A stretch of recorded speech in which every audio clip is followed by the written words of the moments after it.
لله رب العالمين والعاقبة للمتقين ولا عدوان إلا على الظالمين وأشهد أن لا إله إلا الله وحده لا شريك له وأشهد أن محمدا عبده ورسوله أما بعد. يقول الله تعالى في كلامه العظيم: أعوذ بالله السميع العليم من الشيطان الرجيم. شهد الله أنه لا إله إلا هو والملائكة وأولو العلم قائما بالقسط لا إله إلا هو العزيز الحكيم. إن الدين عند الله الإسلام وما اختلف الذين أوتوا الكتاب إلا من بعد ما جاءهم العلم بغيا بينهم ومن يكفر بآيات الله فإن الله سريع الحساب. فإن حاجوك فقل أسلمت وجهي لله ومن اتبعن وقل للذين أوتوا الكتاب والأميين أسلمتم فإن أسلموا فقد اهتدوا وإن تولوا فإنما عليك البلاغ والله بصير بالعباد. سبحانك لا علم لنا إلا ما علمتنا إنك أنت العليم الحكيم. سورہ آل عمران سے 3 آیات، آیت نمبر 18، 19، 20 یہ تلاوت کی گئی، پڑھی گئی. اس سے پہلے کی جو آیات اللہ رب العالمین کی توفیق سے ہم اور آپ نے سماعت کی تھی، سنی تھی، ان آیات میں اللہ رب العالمین نے اہل ایمان کی مدح و ثنا بیان کی تھی، ان کی خوبیاں بیان کی تھی، ان کی کوالٹیز اور صفات اللہ تعالیٰ نے بیان کی. اب اس کے بعد اللہ تعالیٰ یہ بات بیان کر رہا ہے کہ ایمان کی ظاہری علامات کیا ہیں. یعنی ایمان جو ہوتا ہے وہ بالکل ظاہر ہوتا ہے، واضح ہوتا ہے. اور یہاں پر اللہ تعالیٰ نے سب سے اہم اور بنیادی چیز کا ذکر فرمایا، کیونکہ اہل ایمان کیا کہتے ہیں؟ الذین یقولون ربنا اننا آمنا، جن کا کہنا یہ ہوتا ہے کہ اے ہمارے رب ہم ایمان لے آئے. اور ایمان کا مطلب ہوتا ہے اللہ رب العالمین پر مکمل طریقے سے ایمان لانا، جیسے اللہ رب العالمین چاہتا ہے. یعنی اللہ تعالیٰ کو ایک جاننا، ایک ماننا، اس کے علاوہ کسی کو معبود حقیقی، معبود برحق نہ سمجھنا. چنانچہ اللہ تعالیٰ نے یہاں بیان کیا: شہد اللہ انہ لا الہ الا ہو والملائکۃ واولو العلم قائما بالقسط لا الہ الا هو العزیز الحکیم. شہد اللہ، اللہ نے گواہی دی، اللہ نے گواہی دی. شہد اللہ، اللہ نے گواہی دی، انہ لا الہ الا ہو، بے شک حقیقت یہ ہے کہ اس کے سوا کوئی معبود نہیں. اللہ نے گواہی دی کہ بے شک حقیقت یہ ہے کہ اس اللہ کے سوا کوئی معبود نہیں. والملائکۃ، اور فرشتوں نے بھی گواہی دی. وَأُولِي الْعِلْمِ، اور علم والوں نے بھی گواہی دی. یعنی اللہ تعالی نے اپنے بارے میں یہ گواہی دی کہ اس کے علاوہ کوئی حقیقی معبود نہیں ہے، کوئی معبود برحق نہیں ہے. اور اللہ کے ساتھ اللہ نے اپنی مخلوقات میں فرشتوں کو شامل کیا کہ فرشتے نے بھی یہ گواہی دی کہ اللہ رب العالمین کے علاوہ کوئی حقیقی معبود نہیں.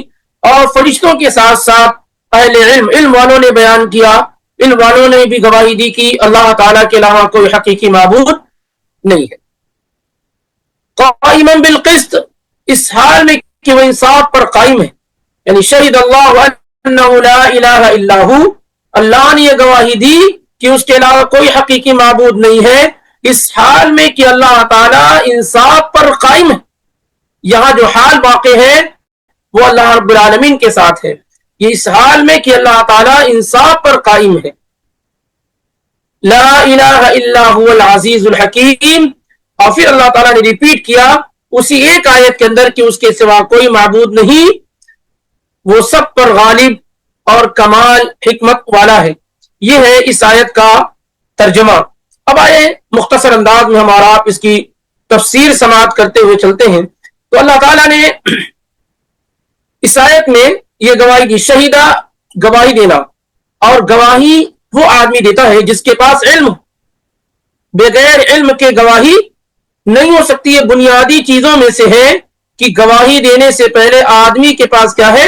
اس کا علم ہو، معرفت ہو، اس کی پہچان ہو. تو یہ پہلی چیز ہے کہ جس چیز کے بارے میں آپ گواہی دے رہے ہو اس کا آپ کے پاس کیا ہے؟ علم. پھر دوسری چیز یہ کہ آپ اسے بیان کریں، اسے بولیں. اور اسی طریقے سے تیسرے شخص کو خبر کرے ایعلم غیرہ بما شہد بہ. آپ نے جو کچھ دیکھا ہے، جو کچھ آپ کے علم میں ہے، یہ چیزیں کیا ہے؟ آپ دوسروں کو بیان کریں اور اسی طریقے سے اس کے مطابق لوگوں کو عمل کرنے کی طرف ابھاریں. تو یہاں پر جو معنی ہے، واضح معنی ہے شہیدہ کا، جس کے معنی بینا و اعلم، اللہ تعالیٰ نے بیان کیا ہے، وضاحت کی ہے، لوگوں کو باخبر کیا ہے، آگاہ کیا ہے کہ اللہ تعالیٰ کے علاوہ کوئی حقیقی معبود نہیں ہے. شہید اللہ انہ لا الہ الا ہو. تو شہادت میں علم یقین ہونا ضروری ہے. آدمی گواہی اسی وقت دے سکتا ہے جب اس کے پاس علم یقین ہو، جس کو اس نے اپنی آنکھوں سے دیکھا اور جانا، تو وہ آدمی گواہی دینے والا ہوتا ہے. آپ کبھی بھی کہیں بھی دیکھتے ہیں گواہی اس وقت دی جاتی ہے، گواہی وہ آدمی دیتا ہے جو وٹنس ہوتا ہے، جس نے دیکھا ہوتا ہے کہ اس کے سامنے یہ چیز کیا ہے؟ کی گئی ہے. اس لیے گواہی میں علم کا ہونا انتہائی ضروری ہے، اور علم کیا ہے؟ پختہ علم ہو. تو اللہ رب العالمین نے یہ بات بیان فرمائی ہے کہ اللہ تعالیٰ نے اپنے بارے میں یہ گواہی دی ہے کہ اس کے علاوہ کوئی حقیقی معبود نہیں ہے. علم اللہ تعالی انہ لا معبود حق الا ہو، کہ اللہ تعالیٰ نے جانا ہے کہ اس کے علاوہ کوئی بھی حقیقی معبود نہیں ہے، اور اللہ نے اسے بیان بھی کیا ہے. وَأَخْبَرَ بِهِ خَلْقَهُ، اور اپنے بندوں کو اس سے باخبر بھی کیا ہے. وَأَمَرَهُمْ وَأَلْزَمَهُمْ بِهِ، اور اللہ تعالیٰ نے تمام مخلوقات کو اس کا حکم بھی دیا ہے اور اس کو لازم بھی پکڑا کہ سب لوگ اللہ تعالیٰ ہی کو حقیقی معبود سمجھے. تو یہ چار چیزیں اس میں کیا ہے؟ شامل ہے شہیدہ کے اندر، کہ شہید اللہ یعنی علم اللہ، اللہ تعالیٰ نے یہ بات جانی ہے کہ اس کے علاوہ کوئی حقیقی معبود نہیں ہے. پھر اللہ تعالیٰ نے اسے بیان کیا ہے، بتایا بھی ہے، یعنی اللہ جانتا ہے ایک چیز یہ ہوئی. وَتَكَلَّمَ بِذَلِكَ، اور اللہ تعالیٰ نے اسے بتایا بھی، یعنی زبان سے اللہ تعالیٰ، یعنی اللہ تعالیٰ نے اس کو بولا بھی، بتایا بھی. وَأَخْبَرَ بِهِ خَلْقَهُ، اور اپنی تمام مخلوقات کو اس سے باخبر بھی کیا. اور اسی طریقے سے اللہ تعالیٰ نے اپنی تمام مخلوقات کو اس کا حکم بھی دیا کہ اللہ کے علاوہ کوئی حقیقی معبود نہیں ہے، اس کے علاوہ کوئی عبادت کے لائق نہیں، اور تمام لوگوں پر یہ چیز واجب اور ضروری قرار دی. کسی ایک کو بھی اللہ تعالیٰ نے اس سے خارج نہیں کیا، ہر ایک پر یہ لازم اور ضروری قرار دیا کہ وہ اس بات کا اقرار اور اعتراف کرے اور اسی کے مطابق اپنی زندگی گزارے کہ اللہ تعالیٰ کے علاوہ کوئی حقیقی معبود نہیں ہے. تو اللہ تعالیٰ خود اپنے بارے میں بات بیان کرتا ہے کہ اللہ تعالیٰ گواہی دیتا ہے کہ اس کے علاوہ کوئی حقیقی معبود نہیں ہے. اور اللہ رب العالمین نے اس بات کو اپنی مخلوقات کو بیان بھی کر دیا ہے اور مخلوقات کے لیے یہ ضروری بھی کر دیا ہے. تو لا الہ الا ہو، لا معبود حق الا اللہ، کوئی حقیقی معبود نہیں اللہ رب العالمین کے علاوہ. فَكُلُّ مَا عُبِدَ مِن دُونِ اللَّهِ فَهُوَ بَاطِلٌ، اللہ تعالیٰ کے علاوہ جتنے لوگوں کی بھی عبادت کی جاتی ہے وہ سب باطل ہیں، سب جھوٹے ہیں، کوئی حقیقی معبود نہیں ہے. کیونکہ معبود وہ ہوتا ہے جو خالق ہو، جو پیدا کرنے والا ہو.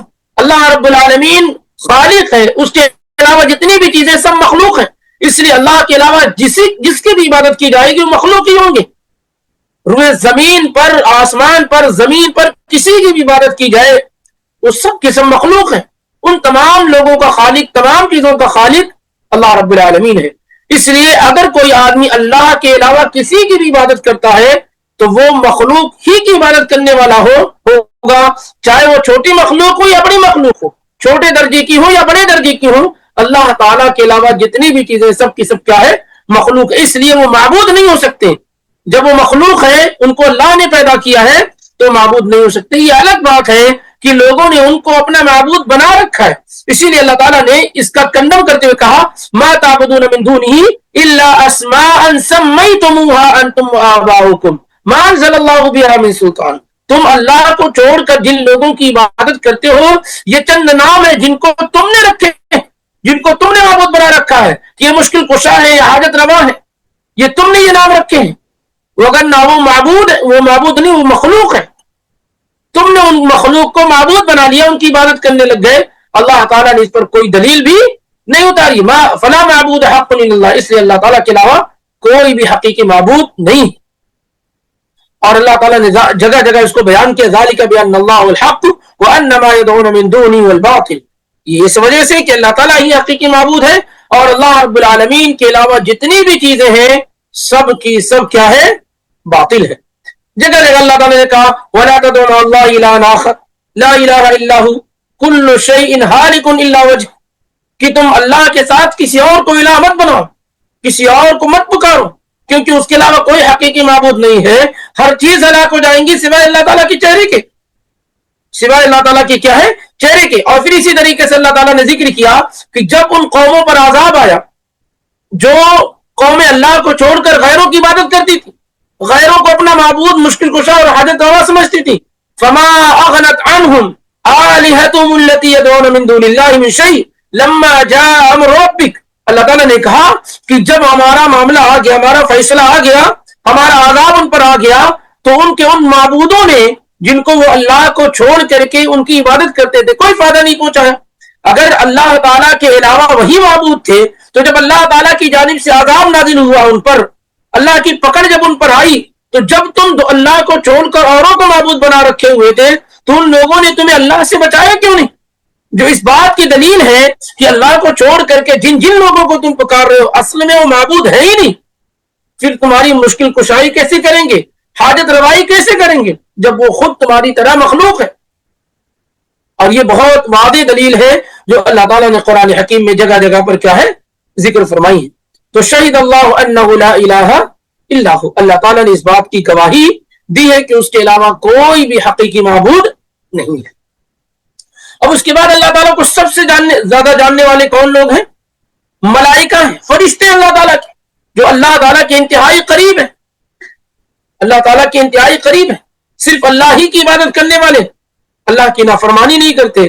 تو الملائکہ اور فرشتوں نے بھی گواہی دے رکھی ہے کہ اللہ تعالیٰ کے علاوہ کوئی حقیقی معبود نہیں، اور فرشتوں کے ساتھ ساتھ اللہ تعالیٰ نے کہا وَأُولُو الْعِلْمِ، اور علم والوں نے بھی کیا ہے؟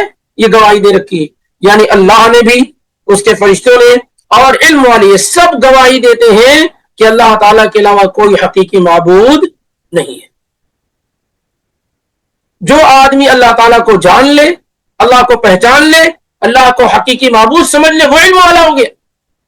اسی لیے کہا جاتا ہے جس کے پاس علم توحید نہ ہو اس کے پاس علم نہیں، وہ جہالت کا پلندہ ہے۔ جس آدمی کے پاس توحید کا علم نہ ہو اس کے پاس کوئی علم نہیں ہے، کیونکہ علم کی سب سے اہم ڈگری علم توحید ہے، سب سے اہم چیز۔ اسی لیے اللہ تعالیٰ نے کیا ہے؟ اسی چیز کو بیان کیا کہ شہید اللہ انہ لا الہ الا اللہ، سب سے اہم چیز جو ہمارے اور آپ کے لیے جاننا ضروری ہے وہ یہی ہے کہ اللہ تعالیٰ کے علاوہ کوئی حقیقی معبود نہیں ہے۔ جو آدمی اس کو جان لیا اس نے دنیا اور آخرت کی ساری بھلائیوں کو جان لیا، اور جو آدمی سب کچھ جان لیا اور لا الہ الا اللہ کو نہیں سمجھ سکا اس نے گویا کہ کچھ بھی نہیں سیکھا، کچھ بھی نہیں جانا۔ تو شہید اللہ انہ لا الہ الا ہو والملائکۃ واولو العلم قائما بالقسط، اللہ نے گواہی دی، فرشتوں نے گواہی دی، اہل علم نے گواہی دی کہ اللہ تعالیٰ کے علاوہ کوئی حقیقی معبود نہیں ہے، اور یہ کہ اللہ تعالیٰ عدل کے ساتھ قائم ہے۔ اللہ تعالیٰ کیا ہے؟ عدل کے ساتھ قائم، اپنی تمام معاملات میں، تمام افعال میں، اپنے بندوں کے ساتھ تدبیر کرنے میں، ان کے ساتھ ساری چیزوں کو کرنے میں، جو کچھ پیدا کیا تمام چیزوں میں کیا ہے؟ اللہ تعالیٰ عدل کے ساتھ قائم ہے۔ ظلم و زیادتی کا شبہ بھی اللہ تعالیٰ کے پاس سے نہیں کیا جا سکتا ہے، اللہ تعالیٰ کے پاس سے ظلم و زیادتی کا شبہ تک بھی نہیں کیا جا سکتا ہے۔ یعنی اللہ تعالیٰ نے جو کچھ نظام دے رکھا ہے ہم پر، جو کچھ چیزیں ضروری کر رکھی ہیں، وہ تمام کی تمام چیزیں عدل پر مبنی ہے، کسی پر کوئی زیادتی نہیں، کسی پر کوئی ظلم نہیں، بلکہ اکثر جگہوں پر اللہ تعالیٰ کا فضل ہے، اس کا احسان ہے، اس کا کرم ہے۔ ظلم و زیادتی تو دور کی بات ہے، اکثر جگہوں پر کیا ہے؟ ہم اللہ تعالیٰ کے فضل کو، اس کے عفو کو، اس کے احسانات ہی کا کیا ہے؟ ہم جو ہے جگہ جگہ پر مشاہدہ کرتے ہوئے نظر آتے ہیں۔ اللہ تعالیٰ کہتا ہے لا یکلف اللہ نفسا